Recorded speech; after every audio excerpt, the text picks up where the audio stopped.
Hello guys, WordPress series টিউটোরিয়ালে সপ্তম পর্বে আপনাদের সাথে আমি আছি ইমরান হোসেন। এই পর্বে আপনাদের সাথে শেয়ার করব কিভাবে একটা ওয়ার্ডপ্রেসে আপনার পোস্ট ক্রিয়েট করতে পারেন।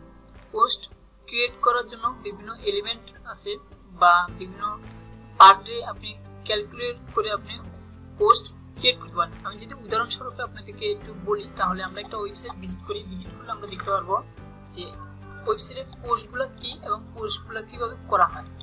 দেন আমি একটা ওয়েবসাইট ভিজিট করতেছি, এখানে অলরেডি আমি এই ওয়েবসাইটটা ভিজিট করলাম। এই ওয়েবসাইটে বিভিন্ন ক্যাটাগরি আন্ডারে কিন্তু বিভিন্ন পোস্ট আছে। সো আমি এখান থেকে একটা পোস্ট ক্রিয়েট করি। এখান থেকে যদি পোস্টটা ভিজিট করি তাহলে আমি দেখতে পারি এই পোস্টটা কিভাবে।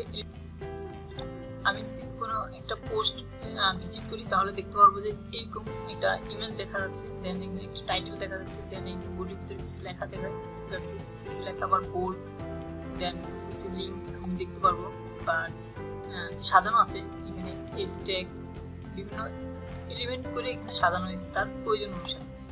যদি আমি আরেকটা ওয়েবসাইট ভিজিট করি, যেমন এই ওয়েবসাইটে দেখেন এখানে সেভ টাইটেল, দেন একটা ইমেজ, দেন এখানে কিছু কন্টেন্ট, দেন এখানে একটা ইমেজ, দেন এখানে বোল্ড করা, এখানে একটা টাইটেল করা, হেডার দেওয়া, এখানে বিভিন্ন এলিমেন্ট বা লিঙ্ক যুক্ত করা। সো এগুলো আমরা কীভাবে করা যায় সেগুলো আমরা দেখবো একটা পোস্ট ক্রিয়েট করার মাধ্যমে। সো সেই জন্য আমাদের যা করতে হবে, আমাদের লোকাল হোস্টে যে আমাদের ওয়েবসাইটটা ওয়ার্ডপ্রেসে ওপেন করতে হবে। সেই জন্য আমরা লিখবো প্রথমে লোকাল হোস্ট ওয়েবসাইট, মানে আমাদের যে লোকাল হোস্টে যে ওয়েবসাইটটা আছে সেখানে ফোল্ডারের ভিতরে আমরা ওপেন করে নিলাম ব্রাউজারে। দেন এখান থেকে আমরা অ্যাডমিন প্যানেলে ঢুকবো, admin, দেন এখানে আমাদের পাসওয়ার্ড, ইউজারনেম এন্ড পাসওয়ার্ড দিতে হবে।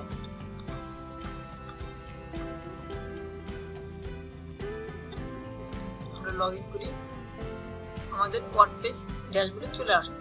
দেন এখান থেকে আমরা এই সাইটে যে লেফট সাইডে যেগুলো ছিল সেগুলা বাটন সম্পর্কে বা এই অপশন সম্পর্কে, সেটিং সম্পর্কে আমরা গত পর্বে এগুলা জানছি এবং শিখে ফেলছি এগুলা কোনটা কি কাজ করে।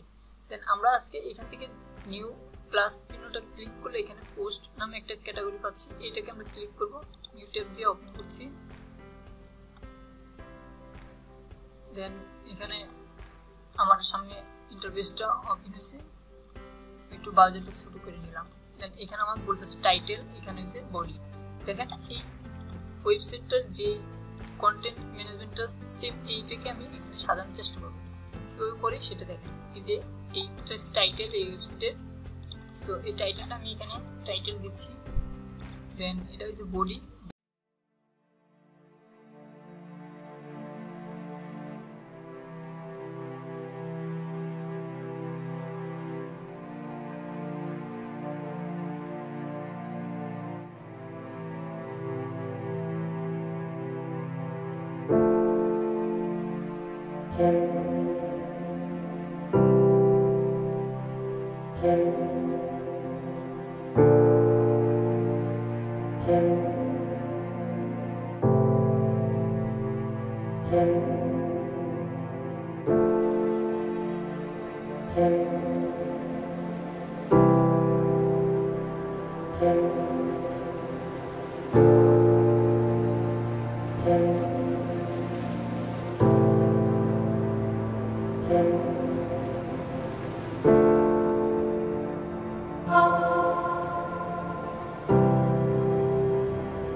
টিপস লিখে এন্টার দিই তো টিপস এখানে ইমেজ ফিচার ইমেজ যে এটা ফিচার ইমেজ এখানে ছিল আমরা দেখছিলাম যে এই পোস্টের ফার্স্টে এই যে ইমেজটা সো এই ইমেজটা যদি আমি ফিচার ইমেজ তৈরি করি সেভ করে নিচ্ছি আমি দেন সেভ সো এখান থেকে যে ফিচার ইমেজ ক্লিক করি আপলোড ফাইল সিলেক্ট ফাইল দেন এটা সিলেক্ট করে দিচ্ছি দেন এখানে অল্টার টেক্সট ইমেজে একটা অল্টার টেক্সট দিতে পারেন অনলাইন স্টোর আমি এখানে অনলাইন স্টোরে দিচ্ছি জাস্ট আমি ডেমো করছি আপনাদের দেখানোর জন্য আপনারা আপনাদের মতো করে আপনাদের যে প্রয়োজন অনুসারে আপনারা এখান থেকে ইমেজ এন্ড কন্টেন্ট মতো ক্রিয়েট করে নেবেন দেন এখন যদি আমি পাবলিশ দিই তাহলে এটা আমি দেখতে পাবো একটা কন্টেন্ট পাবলিশ হয়ে গেছে পাবলিশ যদি আমি এখন ভিউ করি পেজটা তাহলে আমি কিন্তু দেখতে পারবো আমার এই কন্টেন্টের যে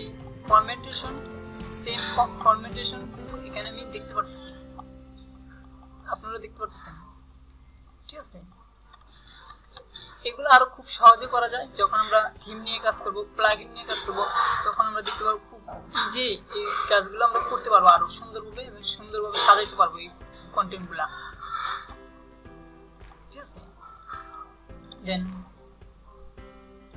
কিভাবে আমরা একটা পোস্ট ক্রিয়েট করতে পারি কিভাবে একটা ইমেজ অ্যাড করতে পারি কিভাবে আমরা একটা লিংক তৈরি করতে পারি কিভাবে আমরা একটা কন্টেন্টকে হেডিং দিতে পারি বা কিভাবে আমরা একটা কন্টেন্টকে বোল্ড করতে পারি এই বিষয়গুলো কিন্তু আমরা এই পার্টে কভার করার চেষ্টা করেছি আমরা আরো কাজ করতে করতে আস্তে আস্তে এগুলো সম্পর্কে একটা পেজ ক্রিয়েট করতে পেজের ইন্টারপেজ হতে পোস্ট এগুলো আমরা আরো শিখবো ডিপে যখন আমরা আরো বিভিন্ন উইকেজ নিয়ে কাজ করবো তো আশা করি এই পর্বে এইটুকু আপনাদের সাথে শেয়ার করছি এইটুকু ভালোভাবে প্র্যাকটিস করবেন দেন নেক্সট পর্বে আমরা পেজ নিয়ে কিভাবে একটা সাজাতে পারি পেজ কিভাবে ক্রিয়েট করতে পারি সেই বিষয় নিয়ে আমরা সেই পর্যন্ত সবাই সুস্থ থাকবেন এবং সাথে থাকবেন এবং সাপোর্ট করবেন অল টাইম আমাকে যেন আমি আপনাদেরকে ভালো কিছু রিসোর্স শেয়ার করতে পারি এবং আমার স্কিলটাকে যেন আপনাদের মাঝে শেয়ার করে দিতে পারি আপনাদের স্কিল ডেভেলপ করার জন্য ধন্যবাদ সবাইকে আল্লাহ হাফেজ